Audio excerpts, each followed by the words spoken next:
4장 1절로부터 22절까지의 말씀, 우리 한 절씩 이 말씀을 교독하면서 읽도록 하겠습니다. 여인에게서 태어난 사람은 생애가 짧고 걱정이 가득하며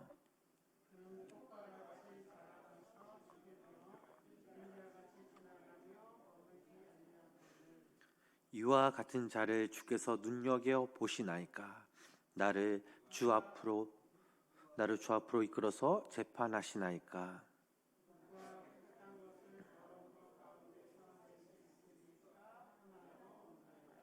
그의 날을 정하셨고 그의 달수도 주께 있으므로 그의 규례를 정하여 넘어가지 못하게 하셨사온즉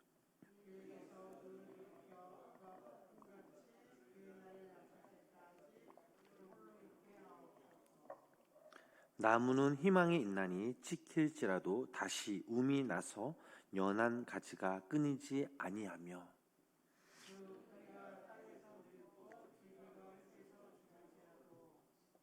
물 기운에 움이 돋고 가지가 뻗어서 새로 심은 것과 같거니와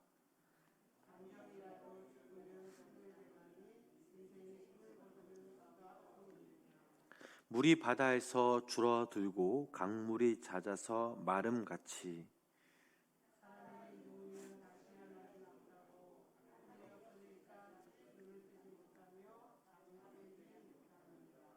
주는 나를 수월에 감추시며 주의 진노를 돌이키실 때까지 나를 숨기시고 나를 위하여 규례를 정하시고 나를 기억하옵소서.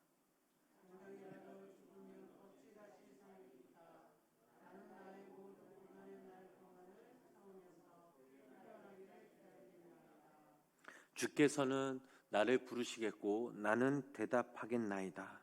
주께서는 주의 손으로 지으신 것을 기다리겠나이다.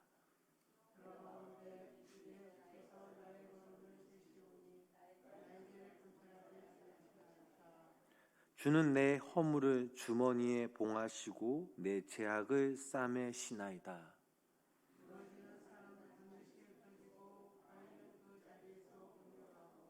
물은 돌을 닳게 하고 넘치는 물은 땅의 티끌을 씻어버리나이다. 이와 같이 주께서는 사람의 희망을 끊으시나이다.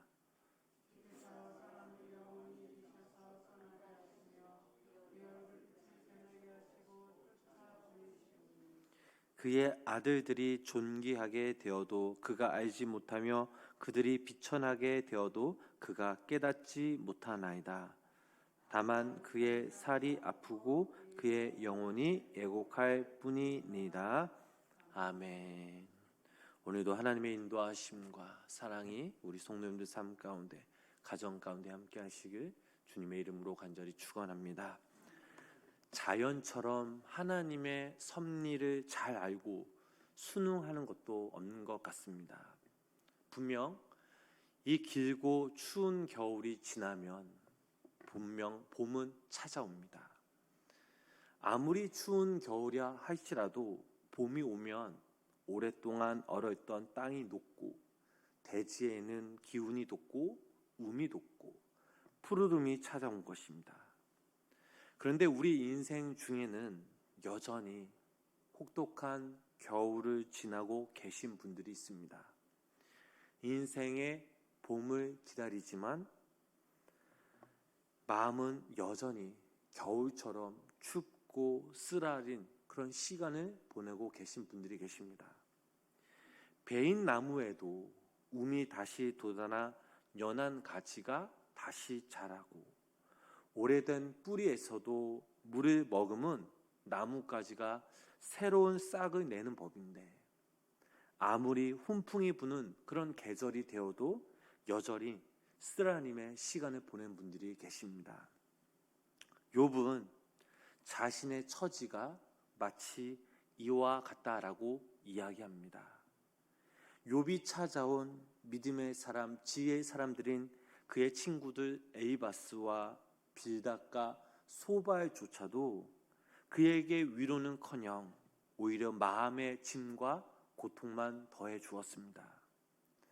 사랑했던 가족도 부유했던 재산도 다 잃어버리고 아내마저도 그를 이해하지 못했습니다. 자신을 위로하기보다는 오히려 책망하고 정죄하려는 친구들을 욥은 더 이상 의지할 수가 없었습니다.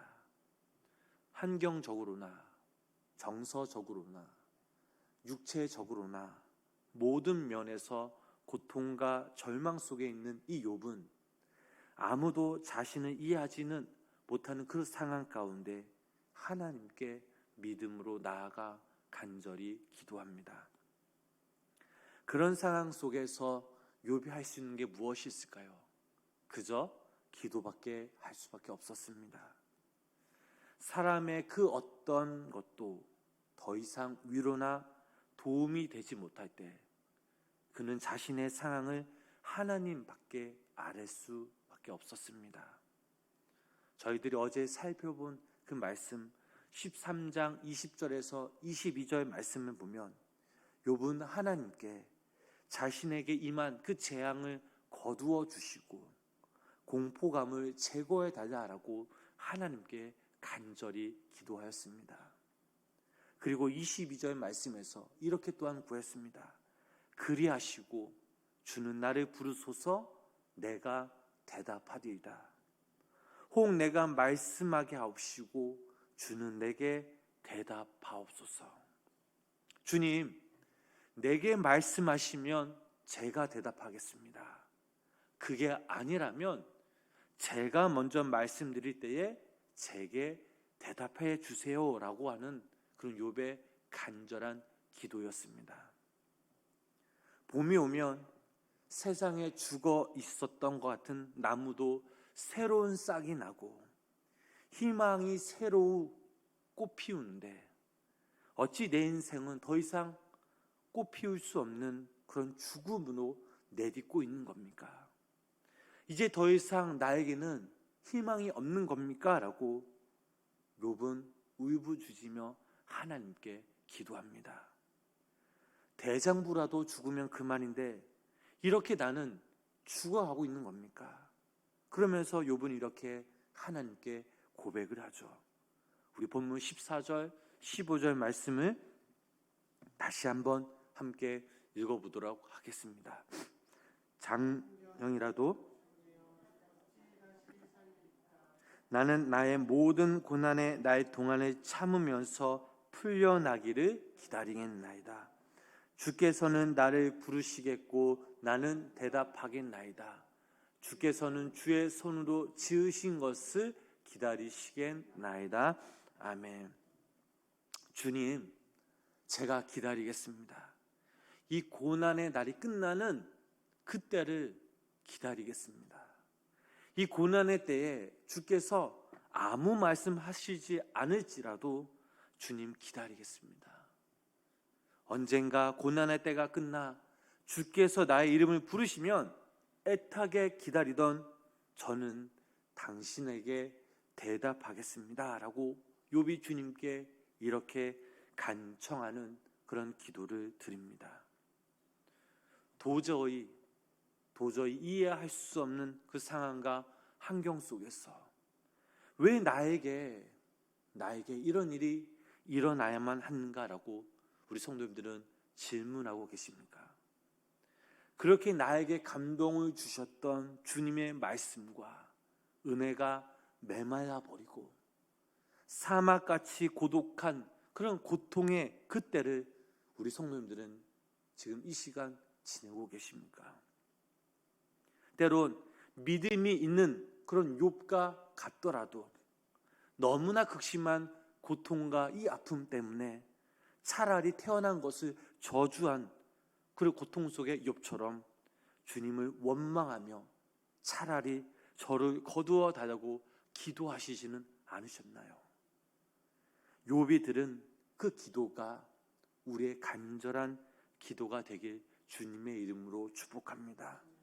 주님, 제가 이 고난의 때가 지나가기까지 기다리겠습니다. 그때에 저를 부르시면 제가 대답하겠습니다. 지금은 이해할 수 없지만 이 고난의 때가 지나서야 비로소 우리는 주님을 기다리고 계셨음을 분명 깨닫게 될 것입니다. 그리고 주께서는 주의 손으로 지으신 것을 우리에게 분명 기다리신다고 말씀하셨습니다. 사랑하는 우리 성도 여러분, 하나님께서는 우리를 절망적인 그 상황 가운데 처하게 하셨다면 거기에는 반드시 하나님의 뜻에 대한 합당한 이유가 분명 있습니다. 그럼에도 불구하고 우리가 이 새벽에 확실한 사실은 하나님께서 우리를 절망적인 상황에 처하게 하시는 것은 우리로 절망하고 낙심하여 망하게 여기는 것이 절대 아니라는 사실이죠.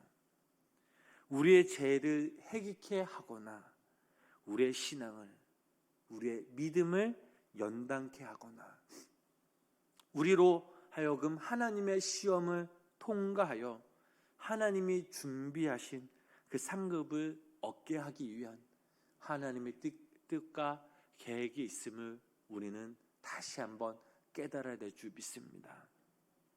그러므로 우리가 낙심하거나 절망적인 그 상황을 만나더라도 그것에 의해 굴복하는 것이 아니라 그 상황을, 그때 우리가 더욱더 하나님의 말씀을 더욱더 붙잡고 소망 가운데 주님을 바라보시는 믿음의 성도님들 되시길 주님의 이름으로 간절히 축복합니다.